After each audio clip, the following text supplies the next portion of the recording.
Thanks for joining us. We had these really cold starts. We did it Saturday morning. We did it Sunday morning.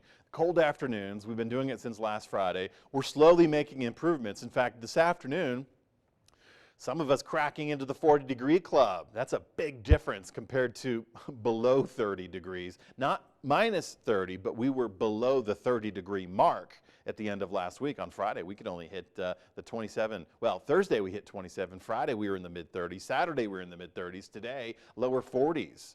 Now, yes, our weekend has been dry, somewhat clear, but uneventful, quiet. Ridge of high pressure building up over the region. That's why we had the weather we have. Now, we did get some storm activity out of the Pacific Northwest moving through, but avoiding Colorado altogether. So we maintained our dry conditions. We get some clouds here and there. I think no worse for the wear. As far as rain deficits go, we made some big improvements with last week's storm system. Even last Friday morning, we had some light snow. That was part of that weak secondary system that moved through. Before we head into the storm pattern last week, we had rain deficits at Montrose, half an inch, minus half an inch. Rain deficits at Grand Junction, 3/4 of an inch. So we made some headway. We got both locations below the half-inch deficit mark. But wrapping up our weekend, storm-free, getting into next week, storm-free, until late next week.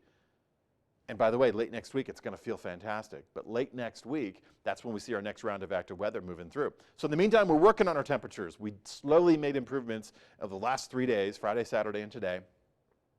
Those improvements continue. We should hit the averages right around Tuesday of this upcoming week, the averages. So when I talk averages, the seasonal, and by the way, this is what we did. We're supposed to be on the other end of the 40s for Montrose. We're supposed to be 10 degrees warmer for Grand Junction. So 51 is the seasonal average at Grand Junction, 49 the seasonal average at Montrose. So another day, but we're working on it. We're working on it. And it does feel good with the higher sun angle. And if you're outside today, and I know a lot of us are heading into the office tomorrow, but temperatures are going to also improve. So you could take lunch outdoors and nobody would fault you. By Tuesday of next week, all locations should be striking the seasonal average. And then we're going to exceed that Wednesday and Thursday.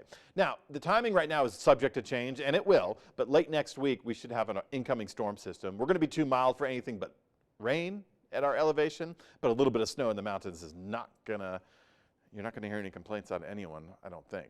But right around Wednesday, Thursday, if the timing holds up, those are the days that we would increase the cloud coverage, really get the temperatures ramped up, and of course get the wind speeds on the increase with that southwest flow. Of course, that could get pushed to Friday, and the storm system could arrive on Saturday. Timing is everything.